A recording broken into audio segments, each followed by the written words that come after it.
ফুলে ফুলে হেলে দুলে গাহে গামলা কি গান, বাবরি কবিতা চোর পিহু পিহু পিহু গায়। ওয়েলকাম টু টক ঝাল মিষ্টি উইথ ইপসিতা। আর আমি ইপসিতা।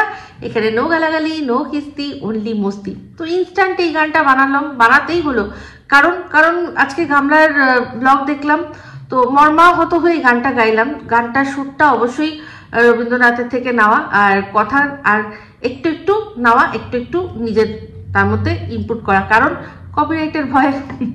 তো সেই জন্য অবশ্যই গানটা ওর জন্য একদম অ্যাপ্রোপ্রিয়েট, তাই না? আজকে চিন্তা করে দেখুন, একটা শর্ট ভিডিও দিল, যেটা লাস্ট ওর ভিডিও। সেখানে কি বললো যে তাড়াতাড়ি তোমরা আমার চ্যানেলটা সাবস্ক্রাইব করো করো করো, কারণ এই যে এত সুন্দর ফুলের বাগান, সেই ফুলের বাগানে আমরা টুকি টুকি কবিতা টুকি টুকি ল্যাটা মাছ টুকি, এই যে এই খেলাগুলো তোমরা যদি দেখতে চাও, তাহলে আজ এক্ষুনি আমার চ্যানেলটাকে তোমরা সাবস্ক্রাইব করো। তার মানে কি, যারা যারা সাবস্ক্রাইব করেছে সেই কথাটা, সেই আশ্বাসটা নিয়ে, যে তাদের মনের মধ্যে এটাই বিশ্বাস ছিল যে এরপর নেক্সট এই যে মাঠটা দেখেছি, সেই মাঠের মধ্যে গামলা তার কবিতা চোরের সাথে কীরকম খেলা খেলবে, সেটাই আমরা দেখব। সেই আশা নিয়ে সবাই চলো চলো চলো, আমরা সব সুন্দর করে রেখেছি এখানে সাবস্ক্রাইব, নোটিফিকেশন আসবে, সঙ্গে সঙ্গে নোংরা খেলা দেখতে যাব, এরকমই তো ভেবেছি আমরা, না? যেটা কিনা আমি আগের ভিডিওতেই বললাম, চল গামলা চল, ফুলবাগানে চল, তোর সাথে কত খেলা করব আমি বল।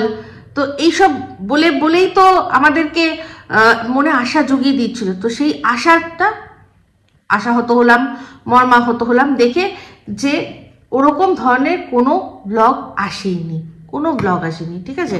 তো যেই ব্লগটা আসলো, সেই ব্লগটা কি, প্রথমতই ব্লগের টাইটেল, সেই টাইটেলে যা মানে কি কাব্য মারা কথা রে লিখেছে। এখন বাবা মায়ের জন্য অনেক, মানে বাবা মাকে ভালো রাখতে হবে, অবশ্যই ভালো রাখতে হবে। আর সেজন্য কি করতে হবে না, পিকনিক যেতে হবে, তাও কোথায় না মাসির বাড়ি। তো মাসির বাড়ির জায়গার একটা নাম বললো, সেই জায়গার নামটা অতটা ইম্পর্টেন্ট নয়, আসল হচ্ছে ওর কামগুলো। তো এখানে দেখুন, সবার আগে যদি টাইটেল নিয়েই কথা বলতে হয়, যেটা ওর ভিডিওর মধ্যে ও সবার আগে বললো যে মাকে এখন ভালো রাখতে হবে, মা বাবার দায়িত্ব নিতে হবে, মা বাবাকে ভালো রাখতে হবে। তাহলে যদি সেম জিনিসটা সন্দীপ করেছে, ওর বাবা মায়ের খেয়াল রাখছে, তাহলে ও কি এমন খারাপ করেছে, তাই না? আজকে যখন ও চলে আসলো, তারপর সন্দীপ ভিডিও করলো, ও ভিডিও করার আগেই কিন্তু সন্দীপ একটা ভিডিও করেছিল, যেখানে সন্দীপ কেঁদে কেঁদে বলেছিল যে যা হয়েছে হয়েছে, তুমিও যেটা করেছো আমিও ভুল করেছি, চিন্তা করে দেখো আজকে যদি আমি এই ভুলটা করতাম, তুমি আমাকে কি ক্ষমা করতে পারতে? এরকম বলে একটা পুরো ভিডিও বানিয়েছিল যে যা হয়েছে হয়েছে, আমাদের মধ্যে মিটমাট করে নাও, কারণ ছেলের জন্য, ছেলেটার কথা তুমি চিন্তা করো। এতটা নিষ্ঠুর তুমি কি করে হতে পারলে? করেছিল তো যখন কিনা সীমা ওর বাড়িতে গেছিল, সীমা বাড়ি থেকে বেরিয়েছে, তখনই ওর মনে হচ্ছে যে এক্ষুনি আমার দরকার ইনিশিয়েটিভটা নেওয়া, কারণ তখনও অবধি সবাই ভাবছে নাটক হচ্ছে না, ঠিক হচ্ছে, কিন্তু যখন ও দেখলো যে সীমা সত্যি ওর বাড়িতে চলে এসছে, তখন ও বুঝে গেল যে এবার তো সারা দুনিয়া জেনে যাবে যে যা হয়েছে নাটক, তো আর এটাকে বলে চালানো যাবে না, এটা তো সবাই জেনে যাবে যে সত্যি। কারণ ও নিশ্চয়ই দেখেছিল যে সীমা ওর বাড়িতে শুধু না, ওদের পাড়ায় খবর নিয়েছে, ওর বাড়ির তরফে যা বলা হোক, পাড়ার লোক ওকে নিশ্চয়ই বলে দেবে যে হ্যাঁ ওদের মধ্যে অশান্তি হয়েছে। তারপরে যে সালিশি টালিশি যা হয়েছে না হয়েছে, সমস্ত কিছু যেগুলো কিনা কেউ জানতো না, সন্দীপের ধারণা হয়তো ছিল যে সীমার কাছে সেগুলো তো সমস্ত খবর চলে এসেছে, তাই জন্য আগে ভাগেও চেষ্টা করলো কি যে এইখানে আমরা যদি এখন আমরা এক হয়ে যাই, তাহলে এই অশান্তিটা আর বাড়বে না। কিন্তু তার পরিপ্রেক্ষিতে ও কি করলো, ও একটা এমন পদক্ষেপ নিল যেই পদক্ষেপটার জন্য আর ওর পিছিয়ে আসতে পারলো না। এদিকে সীমা কিন্তু কিছুই বললো না, ও শুধু যখন ওদের বাড়ি থেকে ফিরলো সবাইকে একটাই জিনিস জানালো যে হ্যাঁ এই ঘটনাটা সত্যি, এখানে এটা কোনো নাটক হচ্ছে না। আমি কিন্তু মানে সীমা ওদের নিয়ে ভিডিও করে তার অনেক আগের থেকে আমি কিন্তু ওদের নিয়ে ভিডিও করি, আর তার অনেক আগের থেকে কিন্তু আমার এই সন্দীপের ব্যাপারটার ওপর নজর ছিল। আমার যদি ভিডিওগুলো দেখেন, তখনই যখন প্রথম ও বাপের বাড়ি গেছিল, যেখানে নাটক, ও অসুস্থ হয়ে পড়েছিল, অসুস্থতাটা সত্যি ছিল, বাট নাটকটা দুজনের মধ্যে মিলে ছিল। তো তখন আমি ভেবেছিলাম ওটা সন্দীপের গড়া নাটক। এখন আমি বুঝতে পারি না, সন্দীপের এটাতে কোনোই এই নাটকটা করে বিশেষ কিচ্ছু ওর ফায়দা নেই। ও নাটকটা করেছিল এই গামলা, আর গামলা সন্দীপকে এটা বুঝিয়েছিল যে এই নাটকটা করলে আমাদের অনেক বেশি ভিউজ হবে, অনেক বেশি রেভিনিউ হবে, অনেক বেশি ইনকাম হবে। সেইটা কোনোভাবে বুঝে ওকে কনভিন্স করে সন্দীপও দেখে ঠিক আছে তাই এখন আমাদের যেরকম ভিউজ হচ্ছে, আর সেই সময় মন্দিরার দেদার ভিউজ। তো স্বাভাবিক, মানুষের তো লোভ বলে একটা জিনিস তো আছেই মানুষের। প্রত্যেকটা মানুষ মনে করে যে আজকে আমি যা আছি তার চেয়ে বেটার যদি করতে পারি, তো সেটাও তো তার মধ্যে কোনো না কোনো মনের মধ্যে কোনো লালসা নিয়েই তো সে সেই কাজটা করে, তাই না? তো একটা জিনিস সবসময় জানি যে লোভে পাপ, পাপে মৃত্যু। এই কথাটাও কিন্তু বলে দিয়ে গেছেন যারা বলার, তারা বলে দিয়ে গেছেন লোভে পাপ, পাপে মৃত্যু। তো সেখানে ওর সেই জিনিসটা হলো না। আজকে একটু যদি ওকে বলতো যে না, আমাদের মধ্যে যা আছে আছে তাই থাকবে, কোনো রকম কোনো ছলচাতুরি আমরা করব না, ভিউজের জন্য কোনো ছলচাতুরি করবো না, সন্দীপও কিন্তু তখন রাজি তো হয়েছিল। এইখানেই যে দালাল, যারা দালাল হয়, দালালের সাথে আমার মতো ক্রিয়েটারদের ডিফারেন্স তৈরি হয়ে যাবে। দালালরা দালালি করবে এই কথাটা বলবে না, কারণ ও সন্দীপের হয়ে বা যার হয়ে ভিডিও করা সে করছে। কিন্তু এইখানেই আমার ডিফারেন্স আমি বুঝিয়ে দিই যে আমি কিন্তু দালালি করি না, নিরপেক্ষ ভিডিও করি। আমি দম রাখি, যদি সন্দীপ ভুল কিছু করে সেটাও আজকের ডেটে দাঁড়িয়েও ওকে ভাই বলে মেনেও আমি ওকে বলার মতো ক্ষমতা রাখি। তো সেখানেই ডিফারেন্স দালালির আর সমালোচনা বা কন্ট্রোভার্সি যাই আপনারা বলেন তার, নিরপেক্ষভাবে মেরুদণ্ড সোজা রেখে। তো সেখানে কিন্তু যদি সন্দীপ তখনই বলতো, আমি বারবার অ্যালার্ট করেছিলাম, আমি বারবার বলেছিলাম যে কন্ট্রোভার্সি তোমরা চাইছো, করছো, এর ফল কি হবে মারাত্মক বুঝতে পারছো না। তো জানি না সেই আমার যে ভবিষ্যৎবাণীটা এইরকম ভাবে ফলে যাবে আমি ভাবতে পারিনি। আমি সত্যি বলছি, ভাবতে পারিনি। আমি যখন দেখলাম যে এটা সত্যি, আর তার উপর এরকম ব্যাপার যে এই গামলা পরকিয়া, আমি জাস্ট আমার মাথায় আকাশ ভেঙে পড়েছিল। আমি ভবিষ্যৎবাণী করে ফেলেছিলাম যে তোমরা এই জিনিসগুলো করছো, দেখো কিন্তু ফিরে যেতে পারবে না এখান থেকে।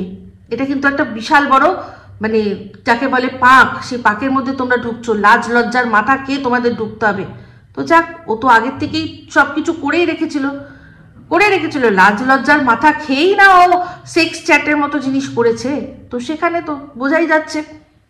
তো যাই হোক, যেটা বলছিলাম, তো তাহলে সন্দীপ যদি নিজের বাবা মায়ের কথা চিন্তা করে, বাবা মায়ের কথা খেয়াল রাখে, তাহলে সন্দীপ তো কোনো অন্যায় করছে না। তাহলে এই গামলা যখন ওই ভিডিওটা হয়েছিল, তারপর যখন জলপাইগুড়ির কাকু কাকিমা গেছিল, তাহলে কি করে ও এই শর্তটা দিল যে ঠিক আছে থাকতে পারি, কিন্তু তোমার মা থাকবে না আমাদের সাথে?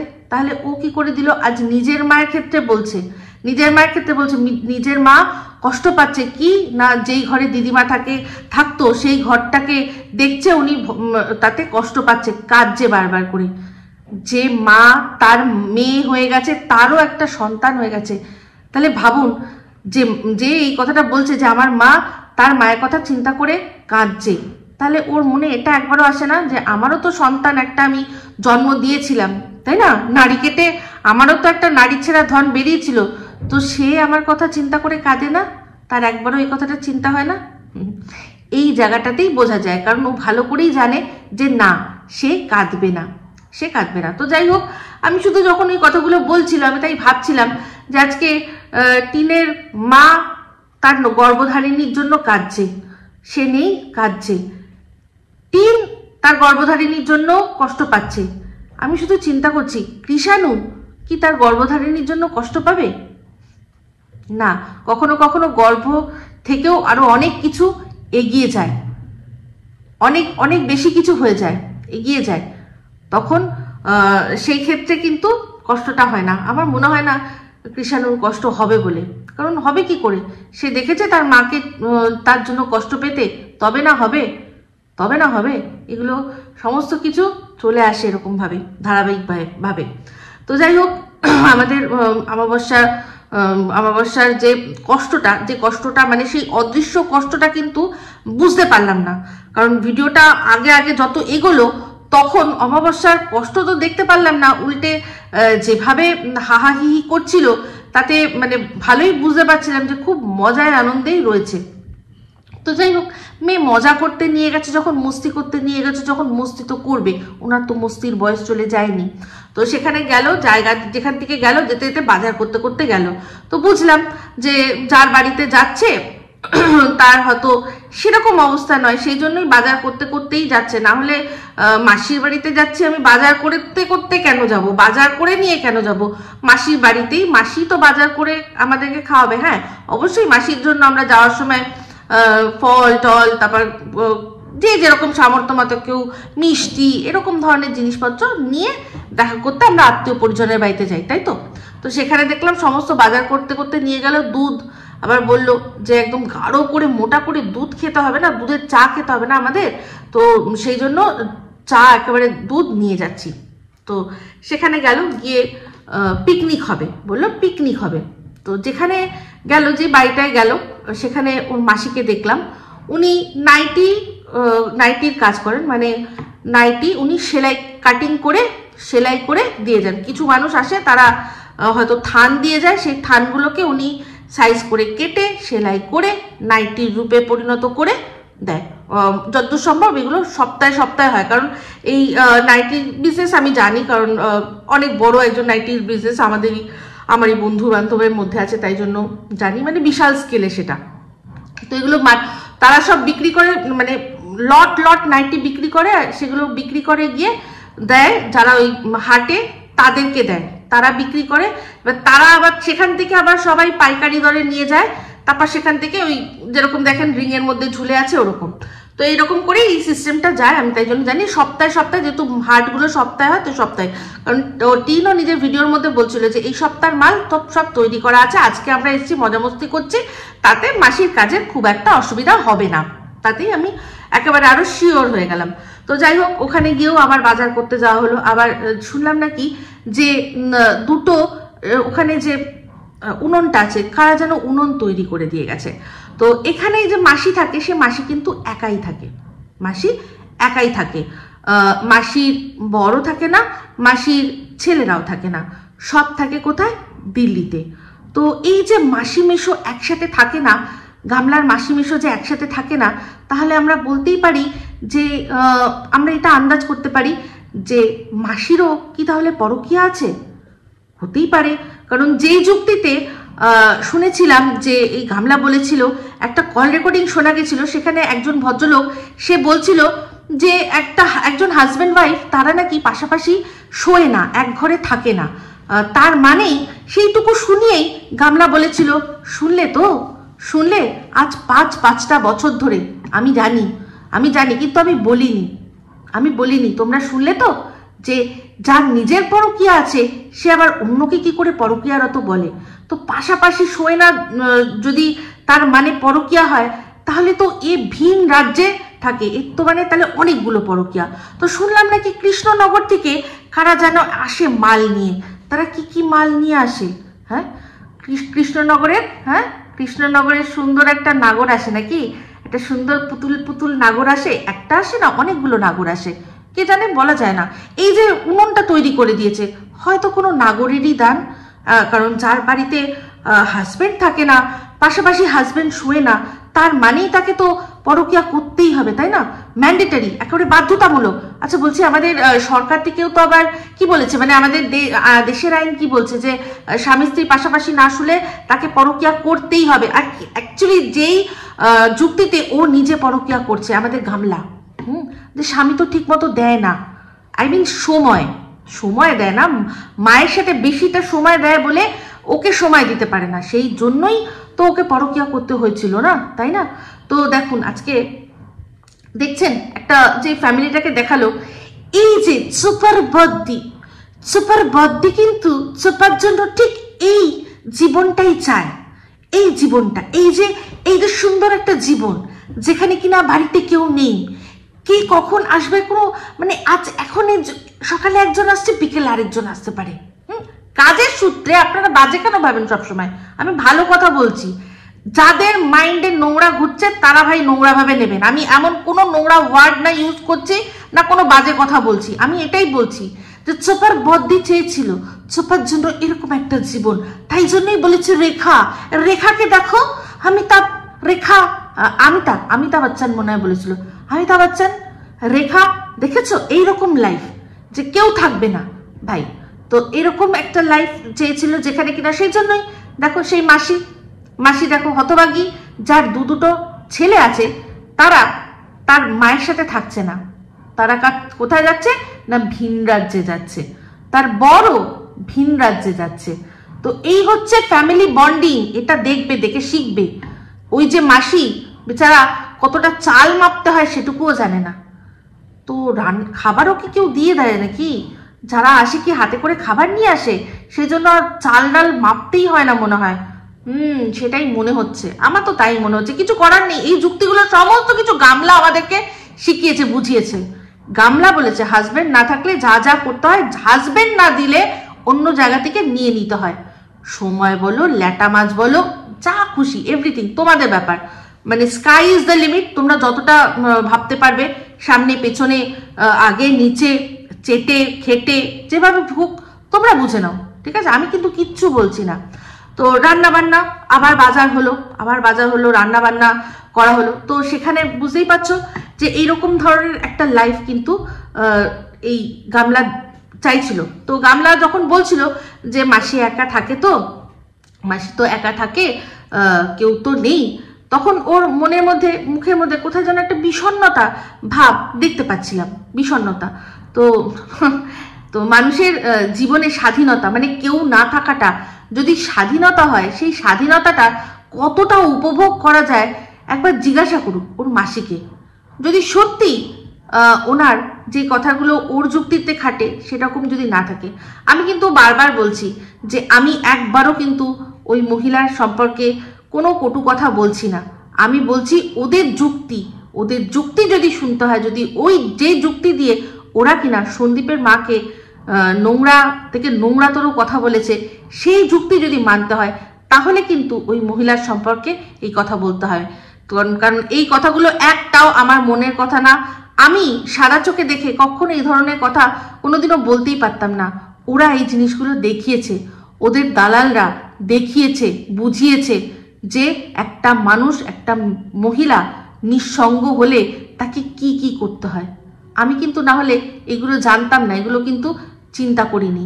তো যাই হোক, যেহেতু গামলার ভিডিও যা যা দেখেছি সব নিয়েই কথা বলবো, সেই জন্য একটা কথা না বললেই নয়। যে জিনিসটা আমার ভীষণ খারাপ লাগলো, তো ওরা যে টোটোটায় আসছিল, যিনি টোটো চালাচ্ছেন তাকে বুঝলাম সে কিন্তু যখন টোটোটা রাখা ছিল ওরা বসেনি, তখন দেখলাম ওদের ঘরে ঢুকে গেল। তার মানে এই যিনি টোটো চালক আছেন সে কিন্তু ওদেরই আত্মীয়। তো তাকে কিন্তু আলাপ করিয়ে দেওয়া হলো না। কচুরি না বললো, ডালপুরি কিনে নিয়ে এসছে বাড়িতে, বুঝলাম। তো সেখানে যখন ব্রেকফাস্টটা দেওয়া হচ্ছিল, বিছানার মধ্যে বসেছিলেন উনি, একজন ভদ্রলোক, একজন পুরুষ কণ্ঠ পাওয়া যাচ্ছে। ভাববেন না যে ওটা কবিতা চোর, ওখানে কবিতা চোরকে আমি খুঁজে পাইনি। তবে যে ভদ্রলোক যার পুরুষ কণ্ঠস্বর শোনা গেল, উনি টোটো চালক। সেই ভদ্রলোকের দেখবেন বড় বড় চুল, এই যে এই জায়গাটায় যে কুচকানো চুল হয় না, ওরকম কুচকানো চুল, একটা আমারই ধরনের কালারের একটা শার্ট, আমি যে কালারের কুর্তি পরেছি শার্ট পরেছিল, আর সবুজ রঙের মনে হয় সোয়েটার পরেছিলেন ভদ্রলোক, আর ব্রাউন প্যান্ট। উনি বসেছিলেন, তার পাশেই কিন্তু বৌমণি, একদম গায়ে প্রায় ঘেঁষাই প্রায় বসেছিলেন, আর তার পাশে বৌমণি। তাতেই বুঝলাম যে নিশ্চয়ই উনি ওদের কোনো আত্মীয়ই হবে, যার কিনা টোটো সে নিয়ে এসছে। এটা আরো ভালো করে বুঝলাম যখন দেখলাম যে ওরা রাত্রে আর ফিরলো না, সকালে ফিরে যাবে। তো যেই হোক, উনি টোটো চালান বা যাই হোক না কেন, আলাপ তো করিয়ে দিতে পারতো যে এই যে আমার হয় মেশো বা মামা উনি নিয়ে এসছেন। মামা হয়তো হবেন না, কারণ চুল যেহেতু আছে, মামা তো আশা করি সব মামাদেরই ন্যাড়া হওয়া উচিত। তো উনি কোনো হয়তো ওর মেশোমশাই হতে পারেন, তাই না? তো সেখানে উনিও সাথে করে এসছেন, আলাপ করিয়েই দিতে পারতো। মানে মনের মধ্যে এত পাপ কেন আমি জানি না, বুঝতে পারি না। কারণ নিশ্চয়ই একজন টোটো চালককে আলাপ করার জন্য যদি ভাবে যে আলাপ করিয়ে দেবো, ইনি তো টোটো চালক, এরকম তো হওয়ার কথা না। কারণ ওরা নিজেরাই সবাই ড্রাইভার ফ্যামিলি, ওদের বাড়িতেও টোটো চালক ফ্যামিলি, ওর বৌমনি হচ্ছে ই রিক্সা চালক ফ্যামিলি। তো সেখানে তার টোটো কে চালিয়ে নিয়ে এসেছিল তাকে কিন্তু আলাপ করিয়ে দিতে পারতো, মুখ না দেখালেও বলতে পারতো যে এই যে আমাদের মেশো সে নিয়ে এসছে বা মামা নিয়ে এসছে, যাই সম্পর্ক বলতে পারতো। এই জিনিসটা আমার খারাপ লাগলো। তো যাই হোক, এই মাসির বাড়িতে যে উৎসব মহোৎসবটা হচ্ছে তার সেটা হচ্ছে গিয়ে চড়ুই ভাতি। প্রথমে জিজ্ঞাসা করলো, প্রথমে গামলা তার মাকে জিজ্ঞাসা করলো যে মা মা মা এটা কি চড়ুই ভাতি? তো মা বললো না, এটা হচ্ছে বনভোজন। তো কিরে এই দালাল দালাল, এ দালাল বলবি না কিছু, এটাকে বনভোজন বলে? তুই তো পিকনিকের বিশাল বড় সংজ্ঞা দিয়েছিলি যখন সন্দীপের বাড়িতে ছাদে রান্না হতো। তো এখানে এখন বাড়ির উঠোনে রান্না হচ্ছে আর সেটা তাহলে বনভোজন হয়ে গেল? সেটা খুব ভালো না, ওটা ওটা বনভোজন। ওটাকে নিয়ে তুই চুলচেরা বিশ্লেষণ করবি না, কর দেখি, ক্ষমতা থাকলে। করতে পারবি না কেন বলতো? তুই তো দালাল, তুই তো বলতে পারবি না এটা। ওদের যেরকম বলতে পেরেছিস সেটাকে পিকনিক বলে, একে কিন্তু তুই বলতে পারবি না যে এটাকে বনভোজনও বলে না, চড়ুই ভাতিও বলে না। ঘর থেকে বাইরে নিয়ে এসে রান্না করাটাকে না বনভোজন বলে না চড়ুই ভাতি বলে, কারণ ওখানে কন্ট্রিবিউট সবাই মিলে করা হচ্ছে না। পিকনিক মানে আমি ভাই একটুকু জানি যে সবাই মিলে কন্ট্রিবিউট করতে হয়, তাই তো তো সেক্ষেত্রে যদি সন্দীপের দেরটাও যদি পিকনিক না হয় তাহলে এটাও কিন্তু পিকনিক। বনভোজন চড়ুই ভাতি কোনোটাই নয়। তো যাই হোক, এখানে রান্না করার সময় আবার বেশি করে দেখলাম এই অমাবস্যা বলে দিচ্ছে ওই উনুনটা একজন তৈরি করে দিয়েছে, এই উনুনটা আরেকজন তৈরি করে দিয়েছে। মানে সে বলছে যে একটা নয় দুজন আছেন কিন্তু যারা কিন্তু অনেক কিছু তৈরি করে দেয়। আর হাহাহিহি নেক্সট লেভেলের ছিল। ওদের নাকি মা মারা গেছে কদিন আগে। মা মারা গেছে, কারুর মুখে চোখে ছাপ আছে সেটা যে মা মারা গেছে? হাহা হিহি করছে, শুধু ক্যামেরার জন্য নাটক, যেটুকু দুঃখ দেখাচ্ছে ক্যামেরার জন্য। যদি সত্যি এত কষ্ট হতো না, যদি মায়ের জন্য এত ভালোবাসা থাকতো না, মামার বাড়ির পাশেই একদম পাশে নার্সিং মানে কি হসপিটাল, সেই হসপিটাল দেখিয়েছিল কদিন আগে যে আমার মামার বাড়ির পাশে না এই হসপিটালটা আছে, নিয়ে যেত মাকে হসপিটালে, একবার চেষ্টা করে দেখতো, কেউ করেনি, ফেলে রেখে দিয়েছে ওই ঘরটা, যেই ঘরটার মধ্যে এখন ওনার ছবিটা দেখে অমাবস্যা কান্না ধরে রাখতে পারছে না, সেই ঘরটার মধ্যে ফেলে রেখেছিল যে কতদিনে উপরে যায়, কতদিনের টিকিট কাটে। এই হচ্ছে ওদের আবার ভালোবাসা, এই নাকি আবার মায়ের ভক্তি, মাকে ভালোবাসা। যেরকম নিজে মা এই সমস্ত কিছু কিন্তু শিখছে। হ্যাঁ, আজকে মায়ের থেকে গামলাও শিখছে, তার মা কিরকম ভাবে হব্বি শিখটাকে এড়িয়ে ওই টাইমের দোহাই দিয়ে এড়িয়ে গেছে যে এখন সন্ধে হয়ে গেছে, বিকেল হয়ে গেছে আসতে। তো চিন্তা নেই, যে যেরকম করবে ঠিক সেরকম আবার ফিরে পাবে। তো যাই হোক, মাসির বাড়ি এমন অবস্থা যে আবারও বাজার যখন করতে গেছিল দেখলাম যে বুঝলাম যে ওনার বাড়িতে দীর্ঘদিন ধরে রান্না হয় না, উনি একটা মানুষ, ওনাকে রান্না করতে হয় না, খুব ভালো করেই বুঝতে পারছি। তো সেখানে ফেরার সময় আবার দুটো পাপিকে দেখে বলছে মার দে, ওকে পিত্তি দে, ওকে পিত্তি দে। হ্যাঁ, কচি পুরো একটা বাচ্চা, কচি বাচ্চা। তো যাই হোক, সেই কচি বাচ্চার কমেন্ট বক্স আমি খেয়াল করলাম, একজন আবার ওকে বলছে যে তুমি পড়াশোনা করো, তুমি গ্র্যাজুয়েশন কমপ্লিট করো। তো অনেকগুলো সাবজেক্ট সাজেস্ট করেছে, ফিলোসফি আছে, হোম সায়েন্স আছে, এগুলো তুমি নিয়ে পড়তে পারো, পড়ে তুমি নিজের পায়ে নিজে দাঁড়াও। হাস্যকর লাগে। সেখানেই মনে একজন উত্তরও দিয়েছে যে কিনা বই মেলায় গিয়ে বই ছুঁয়ে একবার দেখলো না, সে আবার নাকি পড়াশোনা করবে। ও যদি সত্যি পড়াশোনা করার হতো তাহলে ওর বাবা মা এত তাড়াতাড়ি ওকে বিয়ে দিয়ে ভাগিয়ে দিত না।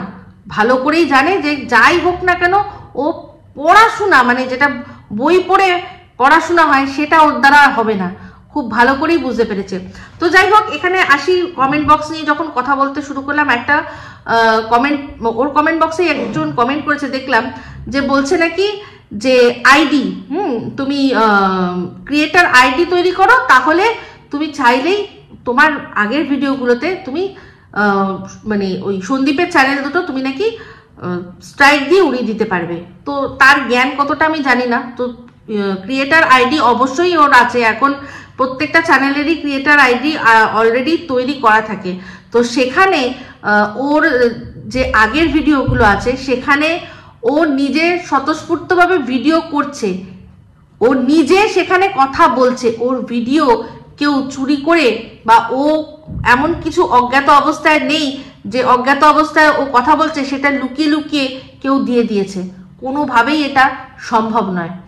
ইউটিউবের কোনো রকমভাবে গাইডলাইনে এই জিনিসটা নেই, এই জিনিসটা নেই, দিতেই পারবে না। সে ডিভোর্স হয়ে যাক আর যাই হয়ে যাক, যা খুশি হয়ে যাক, এটা কখনোই দিতে পারবে না। দুজনে মিলে এই জিনিসটা ওরা একসাথে করেছে। এটা ওর যদি লুকিয়ে লুকিয়ে ওর ভিডিওগুলো দিত তাহলে ও সেখানে বলতে পারত।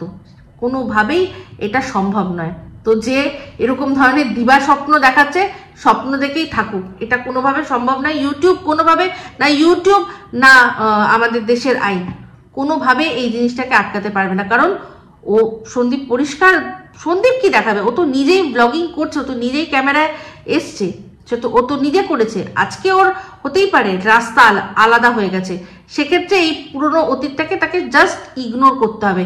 এই ইগনোর করা ছাড়া ওর জীবনে আর কিচ্ছু নেই।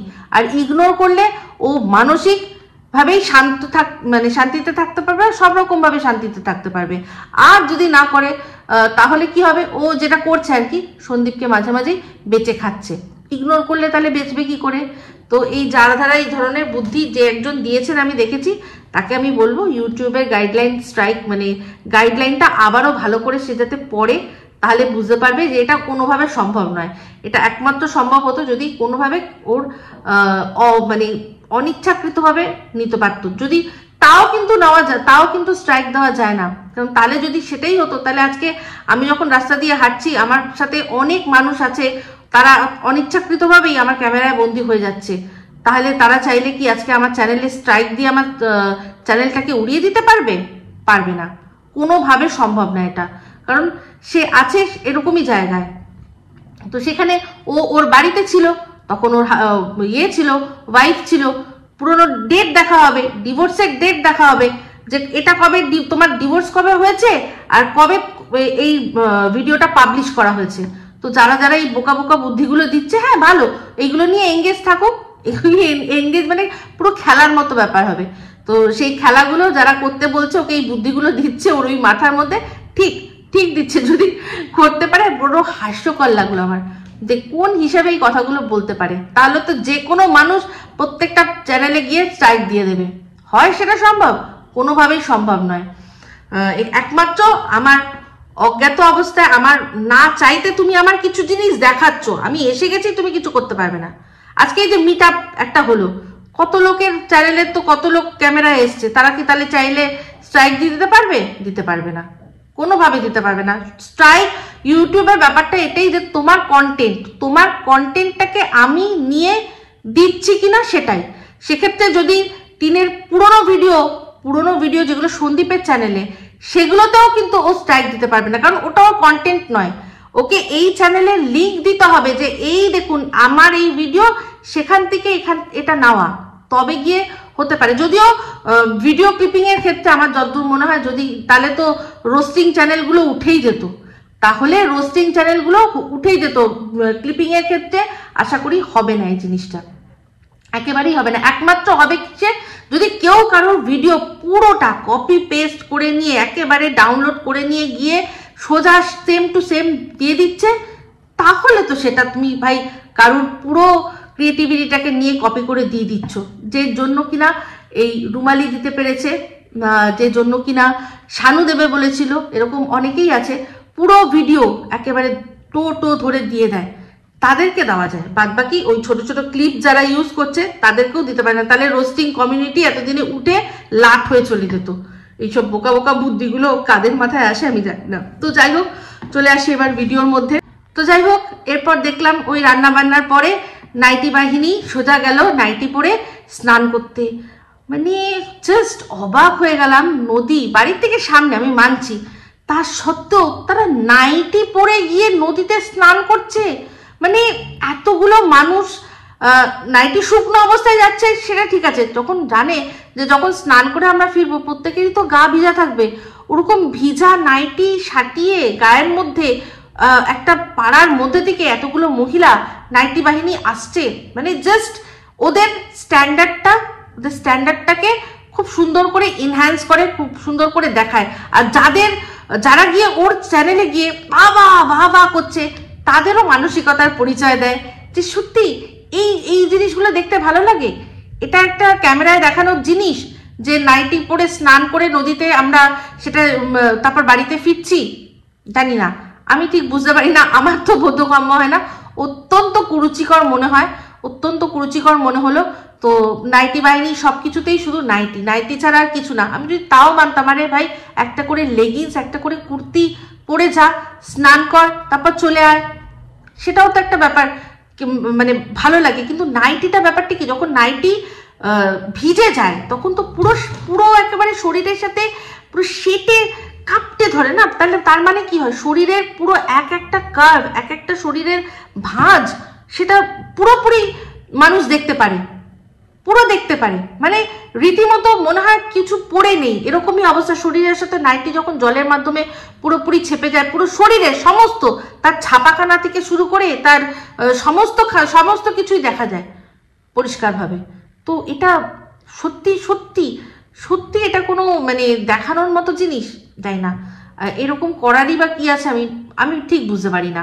খাওয়া দাওয়া খুব ভালোই হলো, দেখে মনে হলো সত্যি খিচুড়িটা ভালো হয়েছে। আর বলছে যখন আমাদের গামলা সে ভালো খেয়েছে, তাহলে আর আমাদের তো কিছু বলার থাকতেই পারে না।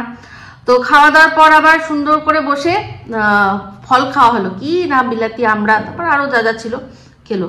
তো সেখানে রোদ পোহাতে বললো যে দরজা বন্ধ করে দিতে হবে, ঘরের দরজা বন্ধ রাখতে হবে, কারণ ওদের ওখানে খুব হনুমান আসে, হনুমানের দল আসে। হ্যাঁ, হনুমানের দলের সাথে কিন্তু টিনের অনেক পুরনো সম্পর্ক, যার জন্য কিনা বলতে গিয়ে চোয়াল পুরো শক্ত হয়ে গেছিল। তো যারা পুরনো দর্শকরা আছেন তারা তো ভালো করেই জানেন যে বাতকুল্লার সন্দীপের বাড়িতে কিন্তু হনুমানের দল আসতো। তো তারই মধ্যে কোন হনুমানটার প্রতি যে ওর আজকে মানে আর কি, ওই যেই বলেছিল না, সন্দীপ বলেছিল না যে বাঁদরের হাতে খন্তা, না বাঁদর না, ওটা হনুমান ছিল একটা কোনো, সেই হনুমানের প্রতি আর কি এইরকম অবস্থায় এসে পৌঁছেছে। দেখো সেই হনুমান কিন্তু পেছন ছাড়ছে না, যেখানেই যাচ্ছে কিনা হনুমান গিয়ে কিন্তু উপস্থিত হচ্ছে। তো যাই হোক, তারপর এবার গেল কোথায়, যে একটা মন্দিরে যাবে, একটা যে নদী, সেই নদীর ধারে গেল, মন্দিরে গেল। তো দেখলাম যে বৌমণিকে একেবারে মানুষ করে দিয়েছে, বৌমণিকে একদম সুন্দর করে মানুষ করেছে, কারণ সেও কিন্তু এখন সব জায়গাতে নাইটি পরেই ঘুরছে। এই ওর শাশুড়ি মা না বলেছিল যে বাড়ির বাইরে বেরোবে না নাইটি পরে। তো দেখলাম শাশুড়ি মা আর এখন কত ঠেকাবে, যে নিজে সারাক্ষণ নাইটি পরে ঘুরে বেড়াচ্ছে, নাইটির সাথে ওড়না ছাড়া, ব্রা ছাড়া, মানে রাস্তায় সারা জায়গায় ঘুরে বেড়ায়, সে আর বৌমাকে কতদিন আটকাবে? তার ওপর তার মেয়েও সেম জিনিসটা করছে। তো সেগুলো তো চোখে পড়ে যাচ্ছে। একবার তো বলেই দিয়েছিলাম আমি যে বৌমা আর মেয়ের মধ্যে কতটা দ্বিচারিতা করে। তো সেই জন্য এখন চল, ওকে তো আটকাতে পারবে না, মানে মেয়েকে তো আটকাতে পারবে না, যে মানে দুধের গাই, যে দুধ দিচ্ছে তাকে আটকাবে কি করে, তাই না? তাকে আটকাবে কি করে? তার পয়সা যখন সংসার চলছে, তাকে আটকাতে যেহেতু পারবে না, তাই একেও ছাড় দিতে হবে। তো ছাড়তে এমন না ছাড় হয়ে যায় যেরকম কিনা মেয়ের হয়েছে। আর সেটা যদি হয়ও, অবাক হব না কোনোভাবেই অবাক হব না, কারণ এই যে লাফাতে ঝাপাতে খুব ভালোই পারে, বোঝা যাচ্ছে, খুব ভালো করেই বুঝতে পারি। ঝাপানি ওর খুব বেশি, কিন্তু বেশিক্ষণ লাফাতে পারে না মনে হয়, আসলে ভুঁড়িটা আছে না, বেশিক্ষণ লাফাতে পারে না। আর এই টুংটুঙে রোগা পেটলা মেয়ে একটা, ওর তো একটু বেশিক্ষণ ধরে লাফানো প্রয়োজন না। তো অসুবিধা নেই, হনুমান সর্বত্রই আছে, তো বলা যায় না হনুমানের নাচ হনুমান সব জায়গাতেই দেখিয়ে দেবে হয়তো, দেখা যাক, সবকিছুই দেখতে থাকবো। তো যাই হোক, ভিডিওটা তারপরে ঘুরে টুরে এসে বাড়িতে শেষ হয়ে গেল, কারণ ওরা রাত্রে থাকবে। তো সেই রাত্রে থাকবে দেখলেই বুঝলাম যে টোটোওয়ালা যিনি এসছেন উনি ওদেরই আত্মীয়, তো তাকে আলাপ করে দেওয়ানো উচিত ছিল। আর যদি না আলাপ উনি করতে চাইতেন, অ্যাটলিস্ট মুখে বলা উচিত ছিল যে আমাদের সাথে যিনি এসছেন তিনি আমাদের আত্মীয়, তিনি টোটো করে নিয়ে এসছেন। তো যাই হোক আমাদের গামলার মনে এতটাই মানে পাপই বলবো, কারণ না হলে কোনো ঠাকুর দেবতার মন্দির স্থান দেখলে কারোর মনে এটা আসতে পারে যে আমাকে ঢুকতে দেবে? এই যে কথাটা বললো না মুখ থেকে যে ঢুকতে দেবে, তাতেই বুঝতে পারলাম যে ওর মনের মধ্যে কতটা পাপ। এরকম দেখেছেন যেখানে গেছে যে কোনো মন্দিরে গিয়ে ঢুকতে পারেনি, পুজো দিতে পারেনি। কারণ একটা মন্দিরে একটা কোনো এমন কাজ করে রেখেছে যে কাজটা কিনা শাস্ত্রতেও যার বিধান নেই, যেটা শাস্ত্র মতেও দেবতাদের চোখেও কিন্তু অন্যায়। তো হয়তো সেই একবার মন্দিরে যে ঢুকেছে তারপর থেকে সব মন্দিরের দরজা ওর জন্য মনে হয় বন্ধ হয়ে গেছে, এটাও মনে মনে ভাবে। তো যাই হোক, এখানে দেখলাম যে হরিহর বা হরহরি মূর্তি, তো সেখানেও দেখুন কালোকে ও দেখলো, মানে নীলকে দেখলো কালো। তো এই হরহরি বা হরিহর সম্পর্কে আমি বলেইছিলাম, কারণ আমাদের হরহরি তলাতেও মন্দির আছে। ইনি হচ্ছেন বিষ্ণু আর শিব দুজনের সহাবস্থান। তার কারণ কি কারণ, কেন এটা হয়েছিল, বিশাল বড় অনেক কথা, সেটা আমি আমার বঙ্গমামি চ্যানেলের একটা শর্ট ভিডিওতে বলেছিলাম। এই হরহরি কেন, কি জন্য তার জন্ম। তো সেই জন্য ওই হরহরি কিন্তু তাদের এক সন্তানও আছে, দক্ষিণে তার মানে কি যেন বলে পূজা হয়। তো সমস্ত কিছু দেখবেন আমার ভিডিও ওখানে আছে, আপনারা দেখবেন। শর্ট ভিডিওগুলোর মধ্যেই হরহরির সম্পর্কে আমি দিয়েছিলাম। তো সেই হর আর হরি, ঠিক আছে, হর হচ্ছে শিব আর হরি হচ্ছে বিষ্ণু। তো শিবের অংশটা সাদা আর বিষ্ণুর অংশটা নীল। এখানে একটু বেশি ডিপ নীল বলে ও সেটাকে কালো বলে ভেবে নিয়েছে। তো না, হরহরি বা হরিহর এটা হচ্ছে, ইনি হচ্ছেন শিব আর বিষ্ণুর মিলিত রূপ। তো যাই হোক, এই হলো বক্তব্য। তারপর দেখলাম আসলো এসে কি বললো, যে অনেক বড় হয়ে গেছে ভিডিওটা অনেক বড় হয়ে গেছে, আমার এডিটিং করতে খুব কষ্ট হবে, এত কষ্ট হবে। এত কষ্টের কাজ কেন করছো? তুমি তো ভেবেইছিলে, তুমি আজকে এই জীবনটা নিজের জন্য বেছে নিয়েছিলে কি জন্য? যে এই যে তোমাকে মাঝে মাঝে এডিটিং করতে হতো, তোমার ইচ্ছা হয়তো করতো না, তার সত্ত্বেও করতে হতো। তুমি তো ভেবেছিলে যে এইগুলো যাতে আমার আর না করতে হয়, তাই জন্যই তো তুমি আজ যার হাতটা ধরেছো তার হাতটা ধরেছো। তাহলে সে এই তোমার কষ্টগুলো লাঘব করতে পারছে না, তাহলে তুমি কি পেলে? তুমি এই জীবনে তুমি কি পেলে আগে বলো তো আমাকে। হ্যাঁ, তোমার তো তুমি যেটা খুশি, যেটা করতে চেয়েছিলে সেটা তুমি করতে পারছো না, তাই না? তোমার মনে হলো না এটা? তো যাই হোক বন্ধুরা, ভিডিওটা অনেক বড় হয়ে যাচ্ছে, এই অবধি রাখছি। অবশ্যই এটা নিয়ে আরো যদি কিছু বলার থাকে নিশ্চয়ই বলবো, কারণ এদেরকে জব্দ যদি করতে হয় একটাই ভাবে, মানে যখনই এদের যেটা নিয়ে এত দম্ভ, না যে দম্ভ কি নিয়ে, ভিউজ নিয়ে, সেটা যখন হবে না, দম্ভ সব চলে যাবে। যেরকম কেঁদে কেঁদে কেঁদে কেঁদে বলেছিল আমার পাশে থাকুন, আমার পাশে থাকুন, আবার সেরকম অবস্থায় পৌঁছে যাবে। তো এই দম্ভটা কিছু মানুষের এবার ভাঙা উচিত, ঠিক আছে? তো যাই হোক, ভিডিওটা ভালো লাগলে অবশ্যই লাইক শেয়ার কমেন্ট করতে ভুলবেন না। যারা চ্যানেলটা সাবস্ক্রাইব করেননি তারা সাবস্ক্রাইব করে নেবেন। সবাই ভালো থাকবেন, সুস্থ থাকবেন। আবার আসছি খুব শীঘ্রই একটা নতুন ভিডিও নিয়ে। তো me Ipsita signing off, love you all.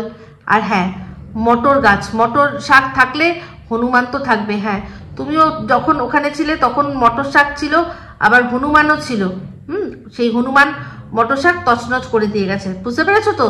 তো চিন্তা করো না। সুন্দর জিনিস যখন, যেটা মনে হয় না, যখন তছনছ হয় না, সেই তছনছের আওয়াজটা এরকম একবারে শোনা যায় না, বুঝবে একটা সময়, বুঝতে পারবে, রিয়েলাইজ করতে পারবে যে কি তছনছ হয়েছে, হনুমানে কি তছনছ করেছে, এখন বুঝতে পারবে না।